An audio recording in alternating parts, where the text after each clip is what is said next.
In this video, we're going to discuss transcription. Many of you probably weren't aware that there is a section inside of your editor that will allow you to edit your transcription, and then you can even go as far to download the entire transcription of your video and use it to place inside your description box, which is another way that you can improve SEO that we'll discuss in a later video. But right now, I want to show you what you need to do is just go into your YouTube channel, go to videos, and then choose any video, choose edit.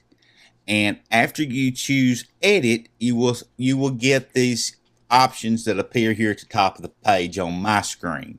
Info and settings, enhancements, audio, annotations, cards, subtitles, and closed captioning.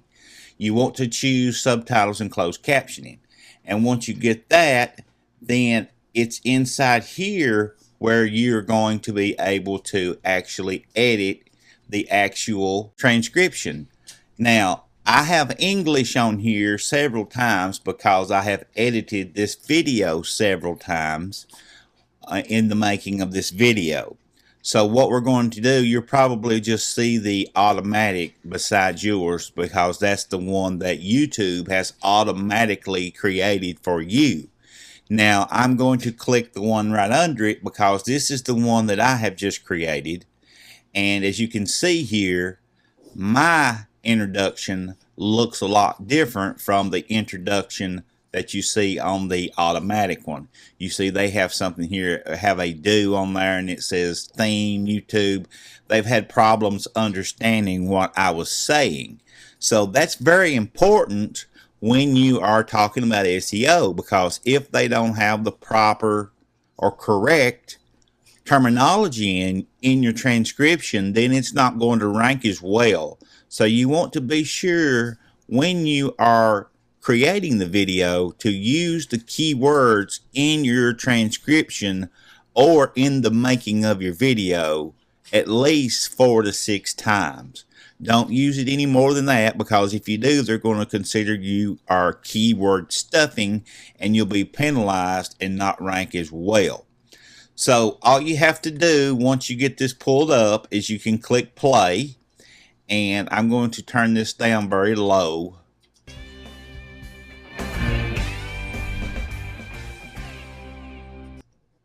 And when it gets to the actual talking part, you'll see it starts appearing on the screen. And as the little slider comes across the screen, and it will actually change when my words for the next slide appears. And you can come inside here if you want to and go as far to extend or edit the actual transcription itself. And let me show you what it is I mean by that. So once we get up here to the beginning, and we'll stop it right here, and now we have these little drag bars on each side. You see we're at about 0.9 seconds here. If we wanted to drag it over here to begin, we could do that, or we could shorten it, or if we wanted it to end faster or sooner, we could drag these bars. And same thing for this one. We could get the bar to appear here, and now we can drag it, shorten it, however we need to do that. And also down here at the bottom, if you wanted to shorten to get more to appear, then you could decrease the size there very, very small. That would be left up to you. But if you're very fast at typing, you can put your cursor in this box up here and just click play.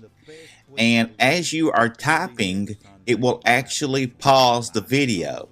And when you stop typing, you see here I have that selected, it will begin to actually roll the video again to let you hear the next line. I'm not that fast at typing, so what I have done, you see here, was editing everything in a actual Pages document. Then I was going to use that to paste into my description box at the end. It was just going to be an easier way. But then I ran upon that idea of using the other technique that I'm going to show you in the next video for downloading the entire document here, transcription, to put in your video. So we'll continue with that later on. But here's your actions up here. You see you got download file here. That's something we're going to talk about next. So once you have everything like you want it, all you do is just simply click publish edits, and it will save everything just like you wanted it to be saved, and then you're finished with that. So we'll talk again in the next video about how to get your entire transcription in the description box.